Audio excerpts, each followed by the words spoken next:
اور لشکر کا کمانڈر ہے امیر یزید.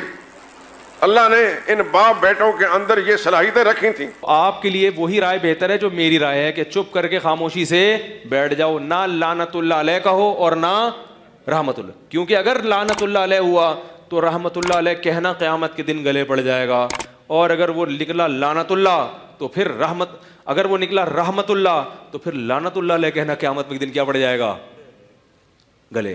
تو اس لیے بہتر ہے اجمالی بات کی جائے کہ جو بھی حضرت حسین کے قتل میں کربلا میں شریک تھا, کروڑہ لعنت اس کے اوپر. بس کون تھا ہمیں نہیں, مجھے نہیں پتا کم از کم,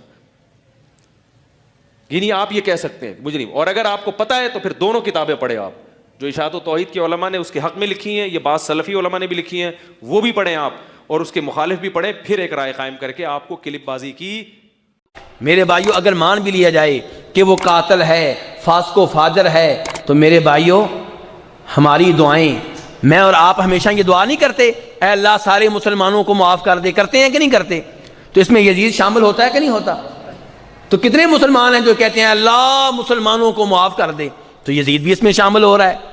اور اگر آپ کہتے ہیں کہ یزید اس میں شامل نہیں ہے, تو یہ تو آپ بات مانیں گے کہ یزید کے اوپر ایک وقت میں, ایک دن میں ہزاروں لاکھوں لعنتیں ہوتی ہیں, ایسے ہے کہ نہیں ہے؟ اور یہ ساری لعنتیں, یہ ساری گالیاں روز قیامت اس کے لیے نیکیاں بن جائیں گی. کیا بن جائیں گی؟ بات ہوئی ہے اب تیری طرف سے شروع, انتہا اب ہم کریں گے.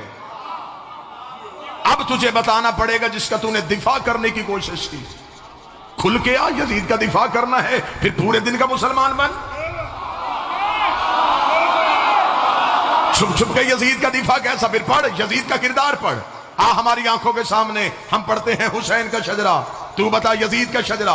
حسین 3 شبان کو مدینے میں بطول کے گھر قرآن بن کے نازل ہوا. یزید شام اور حمص کے درمیانی علاقہ تدمر میں حاکم شام کے گھر عذاب بن کے نازل ہوا. یزید کو پیدا ہوتے ہی گھٹی شراب کی دی گئی, حسین نے پیدا ہوتے ہی رسول کی زبان چوسی. یزید کا نانا بجدل عیسائی خاندان سے تھا, حسین کا نانا سید المرسلین ہاشمی خاندان سے تھا. یزید کی ماں میسون جس کے ناچ گانے کو پسند کر کے حاکم شام نے اس کے ساتھ نکاح کیا تھا. حسین کی ماں وہ زہرا تھی جو ایک لمحے کے لیے سجدے سے فراموش رہی, جس کے حیا کا نام قرآن تھا, جس کے نوکر کا نام جبرائیل تھا. یزید کا دادا ساری زندگی مخالفت رسول کرتا رہا, حسین کا دادا ابو طالب ساری زندگی حفاظت رسول کرتا رہا. یزید کی دادی ہندا جس نے رسول کے چچا حمزہ کا کلیجہ چبایا. حسین کی دادی فاطمہ بنت اسد جس کی قبر میں رسول لیٹا, جس کو کفن محمد کے کرتے کا ملا. یزید کا ایک ہی بھائی تھا جو پاگل ہو کے مر گیا, حسین کا بھائی حسن مسند امامت کا تاجدار بن گیا. یزید کا شجرہ خبیثہ تھا, حسین کا شجرہ طیبہ تھا. یزید فاسق تھا, میرا حسین روزے دار تھا. یزید فاجر تھا, حسین نمازی تھا.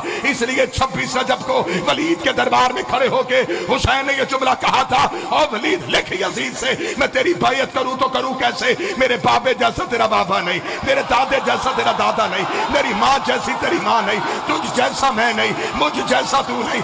اپنے لاکھوں لے کے تو آ, اپنے 72 لے کے میں آتا ہوں. قیامت تک کے لیے ہر حلال زادے کو یہ کہنے پہ مجبور کروں گا, حسین